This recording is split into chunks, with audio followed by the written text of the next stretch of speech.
Shalom Obracha mes chers amis, aujourd'hui nous sommes la veille de Rosh Hashanah et je tiens à vous souhaiter au nom de tout le Ham Israël que tout le Ham Israël puisse être inscrit, scellé dans le livre de la vie, une vie heureuse pour tout le Ham Israël, Bezat Hashem, et que cette année ce soit l'année du Mashiach Tzidkenu.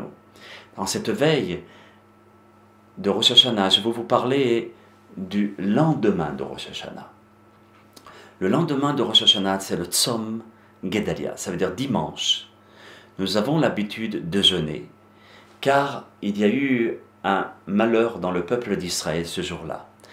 Gedalia ben Ahikam, qui était un ben Israël et un grand tzaddik, après la destruction du temple, a été mis en place par l'empereur romain de façon à s'occuper du peuple d'Israël, de faire l'intermédiaire. Ce Gedalia ben Ahikam n'était pas de descendance royale. Donc il y a eu un homme qui s'appelait Ishmaël, qui était juif, et qui a été jaloux de lui. Et malheureusement, le jour même de Rosh Hashanah, il l'a assassiné. Ils sont venus des hommes chez lui. Gedalia ben Ahikam a été prévenu, mais il n'arrivait pas à y croire. Et malheureusement, chez lui, à la maison, le jour même de Rosh Hashanah, il a été assassiné. Par rapport à cette catastrophe qui s'est déroulée dans le peuple d'Israël, pour ne plus que jamais qu'elle se répète, qui s'appelle la faute qui fait trébucher le peuple d'Israël. Sinat Hinam, Sinat Ahim, Milhemet Ahim, la guerre entre les frères, la haine gratuite. Alors on jeûne pour nous dire que la clé principale de la réussite du peuple d'Israël, c'est l'amour gratuit. Et que le pardon est garanti si chacun d'entre nous, on a l'amour gratuit. Et c'est pour cela que nos sages, le 3 Tishri, ont instauré de célébrer le jeûne. Tout le monde est obligé de jeûner. En nifros gader. On n'a pas le droit de passer au-dessus. C'est important, c'est un jeûne instauré par la Gemara, par le Shulchan Aruch, etc. Maintenant, le jeûne commence à partir du lever, avant le lever du jour, jusqu'à la sortie des étoiles. Et en Israël, c'est 20 minutes, Sha'od Zmaniot, après le coucher du soleil. Maintenant, ce jeûne-là, il est tout à fait permis de se laver, de se parfumer, de porter du cuir, contrairement à Yom Kippour, d'accord? Donc, et d'avoir dans l'intimité conjugale, on a tout à fait le droit. Même si tout à l'heure je vous ai dit tout le monde a l'obligation de jeûner, il y a toujours des exceptions. Nos sages ont instauré le jeûne pour des personnes en bonne santé. Cela veut dire que si une personne est malade du cœur ou du foie, il est obligé de prendre des médicaments pour sa santé, etc., qui ne s'amuse pas. Si quelqu'un a des très violents maux de tête ou de rage de dents, qui ne s'amuse pas sur sa santé. Nos sages n'ont pas instauré du tout le jeûne dans ces cas-là. Il est instauré pour des personnes en bonne santé. De même, une personne qui est âgée, il est abstenu de jeûner. Même s'il se dit je peux, mais après il faut voir les conséquences. De même, si une personne sait qu'à chaque fois, après un jeûne, il est complètement malade, et il est vraiment très gravement malade, il n'a pas le droit de jeûner. Les anciens jeûnes font une chazaka. Donc c'est pour cela que ce sera le critère de jeûner ou pas. De même, une femme qui est enceinte pour ces jeûnes, ce jeûne de Tzom Gedalia, tous les jeûnes que je dis là pour toutes les lois, c'est concernant le Tzom Gedalia, exceptionnellement le jeûne Gedalia. Donc une femme enceinte, si elle est avant les 3 mois, elle s'efforcera de jeûner. Si elle voit qu'elle ne peut pas, elle sera autorisée de manger. D'accord ?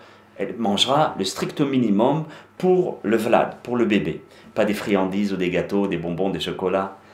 Strict minimum, la loi est la même pour une femme qui allaite. Elle sera abstenue du jeûne, elle mangera pour le bébé. Cela veut dire que pendant 2 ans, une femme qui allaite est abstenue. De même, un malade qui prend des soins, aussi, il est abstenu. Tous ceux qui sont autorisés à manger, ils font une mitzvah de manger. Comme il y a une mitzvah de jeûner, il y a une mitzvah de manger. De même, lorsqu'on va manger, on mangera le strict minimum, le strict nécessaire pour la santé. Et non pas, comme je dis tout à l'heure, des friandises, etc. les garçons, avant l'âge de 13 ans, sont autorisés à manger. Ils doivent manger plutôt. Ils doivent manger. Après 13 ans, et un jour, ils doivent jeûner. Pour une fille, avant 12 ans, ils doivent manger. Après, ils ne doivent pas manger. Ça a été prouvé scientifiquement qu'au moment où un enfant jeûne, ou une femme enceinte, ou une femme qui allait jeûne, lorsqu'elle n'a pas le devoir de jeûner, ça provoque dans son cerveau des problèmes, d'enzymes, etc., que je ne peux pas trop expliquer en longueur ici, mais ça a été prouvé. Même si le Shulchan Aruch, parfois, il dit de jeûner, nos poskim, nos décisionnaires actuels, Hacham Abba Shaul, le Rabbi Yaakov, le fils de Rav Ovadia Yosef, des grands rabbanim, de Va'ad Abadat, etc., disent qu'il faut absolument manger dans les cas que j'ai rapportés. Ce n'est pas une kula, c'est une permission, c'est une humra, il faut manger, d'accord? Ceci est valable seulement pour Yom Kippour, je le répète. Maintenant, pour les personnes qui jeûnent, d'accord, et qui sont, normalement, on n'a pas le droit de se rincer la bouche.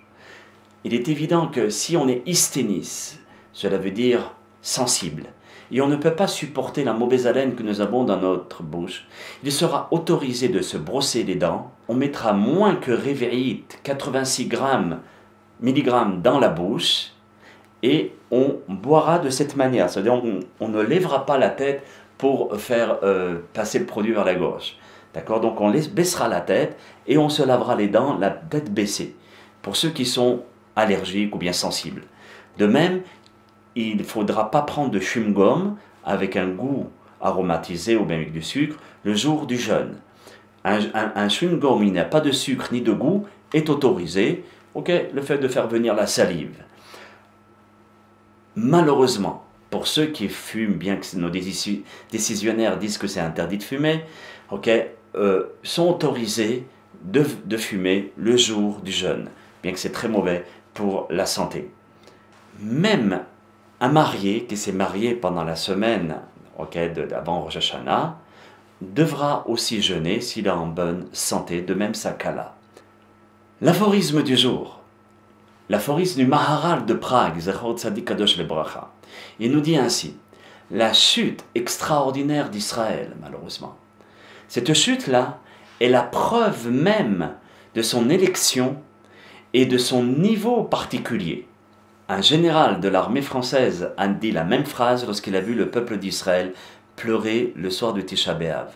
Exactement la même phrase, Napoléon, en disant que si le peuple d'Israël a chuté de cette manière, viendra un jour qui rira et ils seront très heureux. Et ça prouve aussi son niveau exceptionnel. Bracha ve'atzlacha et Shana Tova M'vorechet.